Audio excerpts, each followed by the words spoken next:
सत्यनारायण भगवान व्रत कथा संपूर्ण हिंदी में। श्री सत्यनारायण व्रत कथा शास्त्रों में बताया गया है कि सत्यनारायण व्रत का पाठ करने से व्यक्ति को 1000 यज्ञ करने के बराबर पुण्य फल की प्राप्ति होती है। सत्यनारायण भगवान व्रत कथा में भगवान विष्णु के सत्य स्वरूप के बारे में बताया गया है।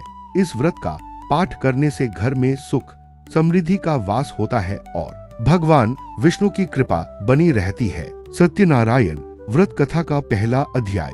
एक समय की बात है, नैमिषारण्य तीर्थ में शौनक आदि 88,000 ऋषियों ने श्री सूची से पूछा है, प्रभु इस कलयुग में वेद विद्या रहित मनुष्यों को प्रभु भक्ति किस प्रकार मिल सकती है तथा उनका उद्धार कैसे होगा है।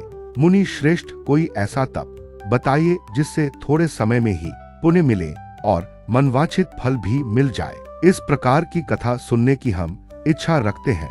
सर्व शास्त्रों के ज्ञाता सूची बोले है, वैष्णवों में पूज्य आप सभी ने प्राणियों के हित की बात पूछी है, इसलिए मैं एक ऐसे श्रेष्ठ व्रत को आप लोगों को बताऊंगा जिसे नारद जी ने लक्ष्मी नारायण जी से पूछा था और लक्ष्मीपति ने मुनि श्रेष्ठ नारद जी से कहा था, आप सब इसे ध्यान से सुनिए। एक समय की बात है, योगीराज नारद जी दूसरों के हित की इच्छा लिए अनेकों लोकों में घूमते हुए मृत्युलोक में आ पहुंचे। यहाँ उन्होंने अनेक योनियों में जन्मे। प्राय सभी मनुष्यों को अपने कर्मों द्वारा अनेकों दुखों से पीड़ित देखा। उनका नारद जी सोचने लगे कि कैसा यत्न किया जाए जिसके करने से निश्चित रूप से मानव के दुखों का अंत हो जाए। इसी विचार पर मनन करते हुए वह विष्णुलोक में गए। वहां वह देवों के ईश नारायण की स्तुति करने लगे, जिनके हाथों में शंख चक्र गदा और पद्म। स्तुति करते हुए नारद जी बोले है, भगवान वाणी भी आपको नहीं पा सकती है। आपका आदि मध्य तथा अंत नहीं है। निर्गुण स्वरूप सृष्टि के कारण भक्तों के दुख को दूर करने वाले हैं। आपको मेरा नमस्कार है। नारद जी की स्तुति सुन विष्णु भगवान बोले है, मुनिश्रेष्ठ आपके मन में क्या बात है? आप किस काम के लिए पधारे हैं उसे निसंकोच कहो। इस पर नारद मुनि बोले कि मृत्युलोक में अनेक योनियों में जन्मे मनुष्य अपने कर्मों के द्वारा अनेकों दुख से दुखी हो रहे हैं। हे नाथ, आप मुझ पर दया रखते हैं तो बताइए कि वो मनुष्य थोड़े प्रयास से ही अपने दुखों से कैसे छुटकारा पा सकते हैं। श्रीहरि बोले, हे नारद, मनुष्यों की भलाई के लिए तुमने बहुत अच्छी बात पूछी है। जिसके करने से मनुष्य मोह से छूट जाता है, वह बात मैं कहता हूँ, उसे सुनो। स्वर लोक व मृत्युलोक दोनों में एक दुर्लभ उत्तम व्रत है जो पुण्य देने वाला है। आज प्रेमवश होकर मैं उसे तुमसे कहता हूँ। श्री सत्यनारायण भगवान का यह व्रत अच्छी तरह विधान पूर्वक करके मनुष्य तुरंत ही यहाँ सुख भोग कर मरने पर मोक्ष पाता है। श्रीहरि के वचन सुन नारद जी बोले कि उस व्रत का फल क्या है और उसका विधान क्या है। यह व्रत किसने किया था? इस व्रत को किस दिन करना चाहिए? सभी कुछ विस्तार से बताए। नारद की बात सुनकर श्रीहरि बोले, दुख व शोक को दूर करने वाला, यह सभी स्थानों पर विजय दिलाने वाला है। मानव को भक्ति व श्रद्धा के साथ शाम को श्री सत्यनारायण की पूजा धर्म परायण होकर ब्राह्मणों व बंधुओं के साथ करनी चाहिए। भक्ति भाव से ही नैवेद्य केले का फल, घी, दूध और गेहूं का आटा सवाया ले। गेहूं के स्थान पर साठी का आटा, शक्कर तथा गुड़ लेकर वह सभी भक्षण योग्य पदार्थों को मिलाकर भगवान का भोग लगाए। ब्राह्मणों सहित बंधु बांधवों को भी भोजन कराए। उसके बाद स्वयं भोजन करे, भजन कीर्तन के साथ भगवान की भक्ति में लीन हो जाए। इस तरह से सत्यनारायण भगवान का यह व्रत करने पर मनुष्य की सारी इच्छाएं निश्चित रूप से पूरी होती हैं। इस कली काल अर्थात कलयुग में मृत्युलोक में मोक्ष का यही एक सरल उपाय बताया गया है। दीर्घ विराम। श्री सत्यनारायण व्रत कथा का पहला अध्याय संपूर्ण। बोलिए श्री सत्यनारायण भगवान की जय। सत्यनारायण भगवान की व्रत कथा दूसरा अध्याय बिना विराम। सूत जी बोले है, ऋषियों, जिसने पहले समय में इस व्रत को किया था उसका इतिहास कहता हूँ, ध्यान से सुनो। सुंदर काशीपुरी नगरी में एक अत्यंत निर्धन ब्राह्मण रहता था। भूख प्यास से परेशान वह धरती पर घूमता रहता था। ब्राह्मणों से प्रेम करने वाले भगवान ने एक दिन ब्राह्मण का वेश धारण कर उसके पास जाकर पूछा, है विप्र, नित्य दुखी होकर तुम पृथ्वी पर क्यों घूमते हो? दीन ब्राह्मण बोला, मैं निर्धन ब्राह्मण हूँ, भिक्षा के लिए धरती पर घूमता हूँ। हे भगवान, यदि आप इसका कोई उपाय जानते हो तो बताइए। वृद्ध ब्राह्मण कहता है कि सत्यनारायण भगवान मनोवांछित फल देने वाले हैं, इसलिए तुम उनका पूजन करो। इसे करने से मनुष्य सभी दुखों से मुक्त हो जाता है। वृद्ध ब्राह्मण बनकर आए सत्यनारायण भगवान उस निर्धन ब्राह्मण को व्रत का सारा विधान बताकर अंतर्धान हो गए। ब्राह्मण मन ही मन सोचने लगा कि जिस व्रत को वृद्ध ब्राह्मण करने को कह गया है, मैं उसे जरूर करूंगा। यह निश्चय करने के बाद उसे रात में नींद नहीं आई।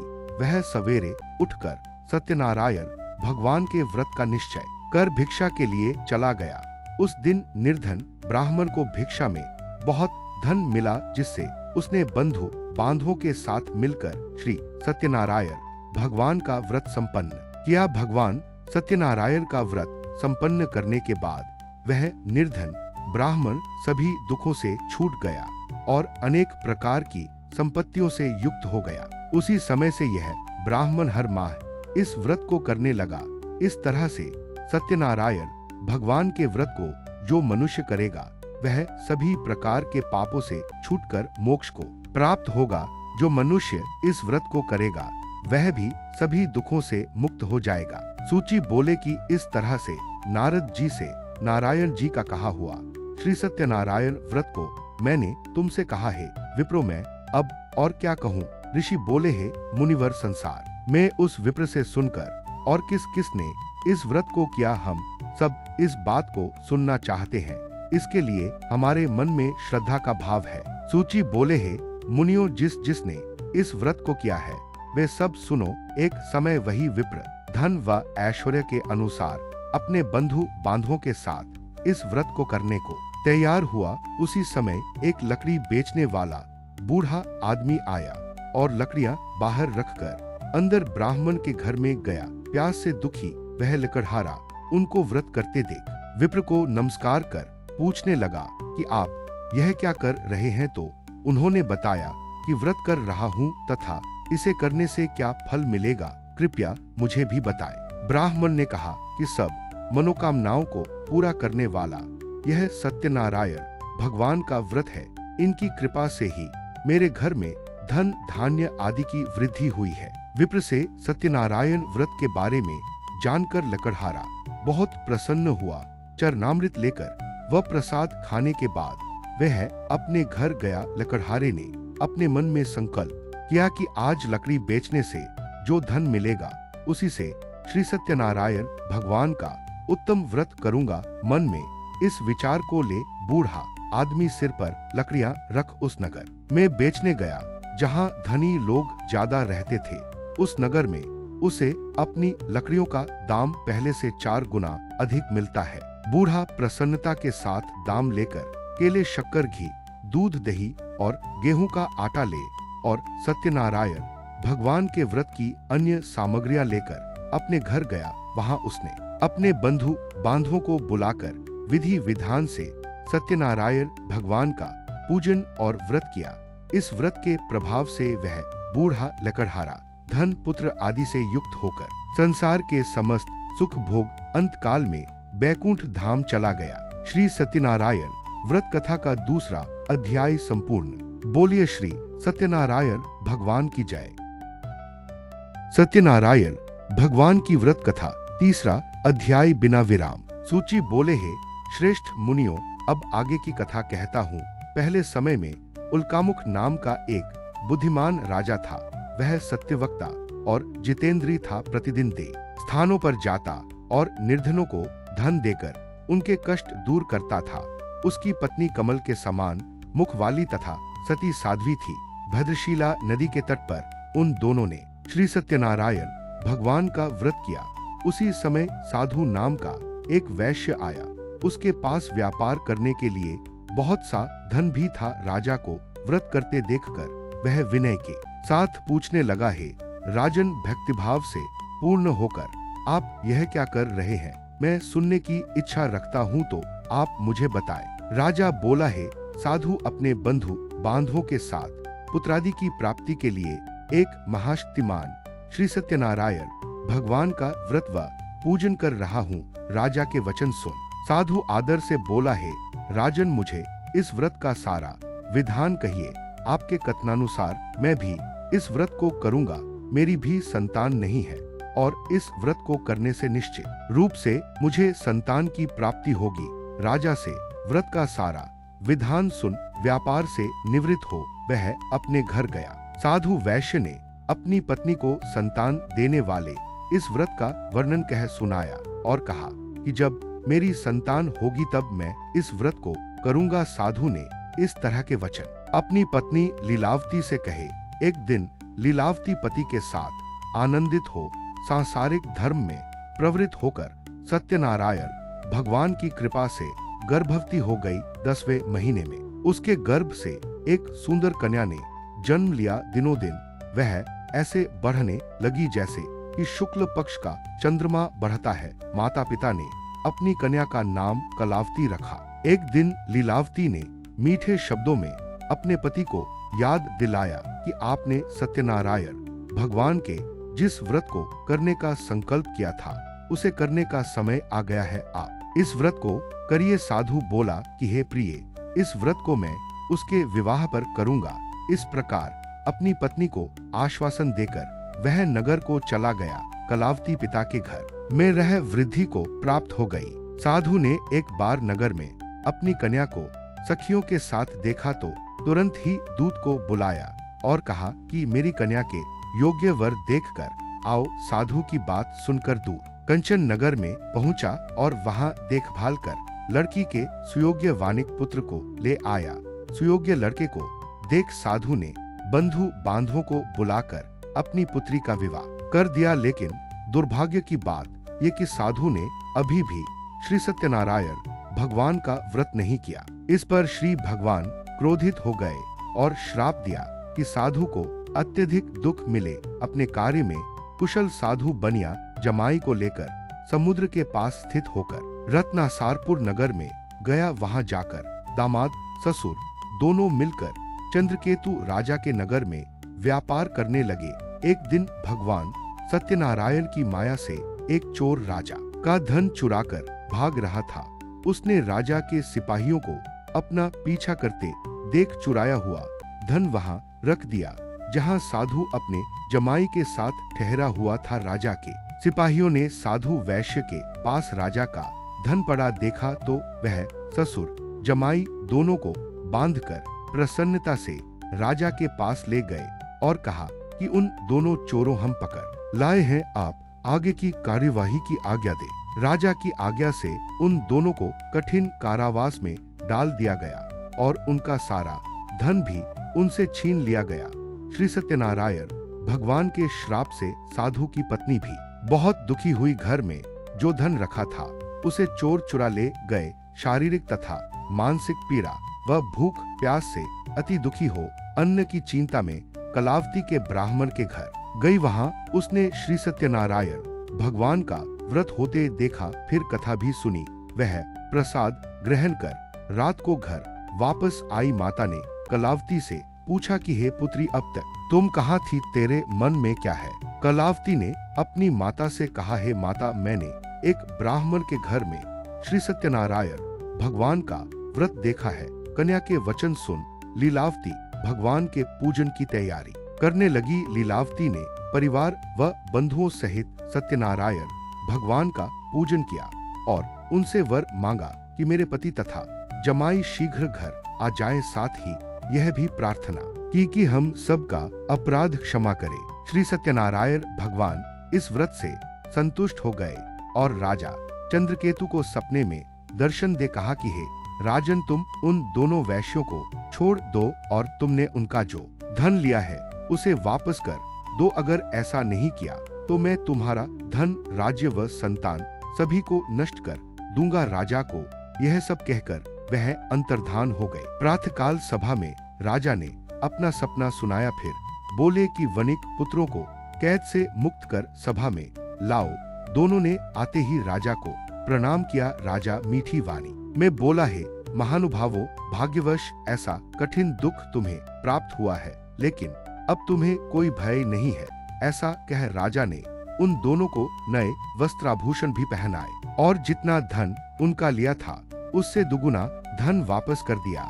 दोनों वैश्य अपने घर को चल दिए। श्री सत्यनारायण व्रत कथा का 3रा अध्याय संपूर्ण। बोलिए श्री सत्यनारायण भगवान की जय।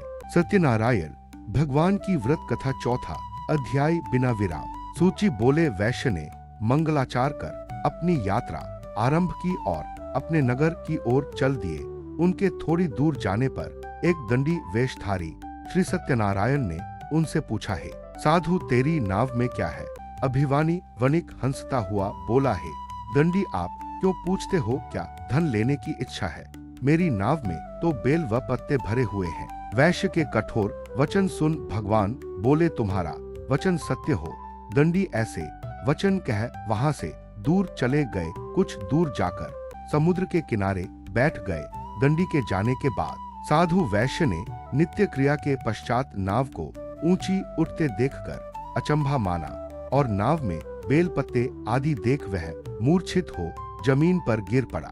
मूर्छा खुलने पर वह अत्यंत शोक में डूब गया। तब उसका दामाद बोला कि आप शोक ना मनाए, यह दंडी का शाप है, इसलिए हमें उनकी शरण में जाना चाहिए, तभी हमारी मनोकामना पूरी होगी। दामाद की बात सुनकर वह दंडी के पास पहुंचा और अत्यंत भक्तिभाव नमस्कार करके बोला, मैंने आपसे जो जो असत्य वचन कहे थे उनके लिए मुझे क्षमा दें। ऐसा कह कहकर महान शोकातुर हो रोने लगा। तब दंडी भगवान बोले, हे वणिक पुत्र, मेरी आज्ञा से बार बार तुम्हें दुख प्राप्त हुआ है, तू मेरी पूजा से विमुख हुआ। साधु बोला है, भगवान आपकी माया से ब्रह्मा आदि देवता भी आपके रूप को नहीं जानते, तब मैं अज्ञानी कैसे जान सकता हूँ? आप प्रसन्न होइए, अब मैं सामर्थ्य के अनुसार आपकी पूजा करूंगा। मेरी रक्षा करो और पहले के समान नौका में धन भर दो। साधु वैश्य के भक्तिपूर्वक वचन सुनकर भगवान प्रसन्न हो गए और उसकी इच्छानुसार वरदान देकर अंतर्धान हो गए। ससुर जमाई जब नाव पर आए तो नाव धन से भरी हुई थी। फिर वहीं अपने अन्य साथियों के साथ सत्यनारायण भगवान का पूजन कर अपने नगर को चल दिए। जब नगर के नजदीक पहुँचे तो दूत को घर पर खबर करने के लिए भेज दिया। दूत साधु की पत्नी को प्रणाम कर कहता है कि मालिक अपने दामाद सहित नगर के निकट आ गए हैं। दूत की बात सुन साधु की पत्नी लीलावती ने बड़े हर्ष के साथ सत्यनारायण भगवान का पूजन कर अपनी पुत्री कलावती से कहा कि मैं अपने पति के दर्शन को जाती हूँ, तू कार्य पूर्ण कर, शीघ्र आ जा। माता के ऐसे वचन सुन कलावती जल्दी में प्रसाद छोड़ अपने पति के पास चली गई। प्रसाद की अवज्ञा के कारण श्री सत्यनारायण भगवान रुष्ट हो गए और नाव सहित उसके पति को पानी में डुबो दिया। कलावती अपने पति को वहां ना पाकर रोती हुई जमीन पर गिर गई। नौका को डूबा हुआ देख वह कन्या को रोता देख साधु दुखी होकर बोला कि हे प्रभु, मुझसे तथा मेरे परिवार से जो भूल हुई है उसे क्षमा करे। साधु के दीन वचन सुनकर श्री सत्यनारायण भगवान प्रसन्न हो गए और आकाशवाणी हुई है, साधु तेरी कन्या मेरे प्रसाद को छोड़कर आई है, इसलिए उसका पति अदृश्य हो गया है। यदि वह घर जाकर प्रसाद खाकर लौटती है तो इसे इसका पति अवश्य मिलेगा। ऐसी आकाशवाणी सुन कलावती घर पहुंचकर प्रसाद खाती है और फिर आकर अपने पति के दर्शन करती है। उसके बाद साधु अपने बंधु बांधवों सहित श्री सत्यनारायण भगवान का विधि विधान से पूजन करता है। इस लोक का सुख भोग वह अंत में स्वर्ग जाता है। श्री सत्यनारायण व्रत कथा का 4था अध्याय संपूर्ण। बोलिए श्री सत्यनारायण भगवान की जय। सत्यनारायण भगवान की व्रत कथा 5वां अध्याय। सूची बोले है, ऋषियों में और भी एक कथा सुनाता हूँ, उसे भी ध्यान पूर्वक सुनो। प्रजापालन में लीन तुंगध्वज नाम का एक राजा था। उसने भी भगवान का प्रसाद त्याग कर बहुत ही दुख सहन किया। एक बार वन में जाकर वन्य पशुओं को मारकर वह बड़ के पेड़ के नीचे आया। वहां उसने ग्वालों को भक्ति भाव से अपने बंधुओं सहित सत्यनारायण भगवान का पूजन करते देखा। अभिमानवश राजा ने उन्हें देखकर भी पूजा स्थान में नहीं गया और ना ही उसने भगवान को नमस्कार किया। ग्वालों ने राजा को प्रसाद दिया, लेकिन उसने वह प्रसाद नहीं खाया और प्रसाद को वहीं छोड़ वह अपने नगर को चला गया। जब वह नगर में पहुंचा तो वहां सब कुछ तहस नहस हुआ पाया तो वह शीघ्र ही समझ गया कि यह सब भगवान ने ही किया है। वह दोबारा ग्वालों के पास पहुंचा और विधि पूर्वक पूजा करके प्रसाद खाया तो श्री सत्यनारायण भगवान की कृपा से सब कुछ पहले जैसा हो गया। दीर्घकाल तक सुख भोगने के बाद मरणोपरांत उसे स्वर्गलोक की प्राप्ति हुई। जो मनुष्य परम दुर्लभ इस व्रत को करेगा तो भगवान सत्यनारायण की अनुकंपा से उसे धन धान्य की प्राप्ति होगी, निर्धन धनी हो जाता है और भयमुक्त हो जीवन जीता है। संतानहीन मनुष्य को संतान सुख मिलता है और सारे मनोरथ पूर्ण होने पर मानव अंतकाल में बैकुंठ धाम को जाता है। सूची बोले, जिन्होंने पहले इस व्रत को किया है अब उनके दूसरे जन्म की कथा कहता हूँ।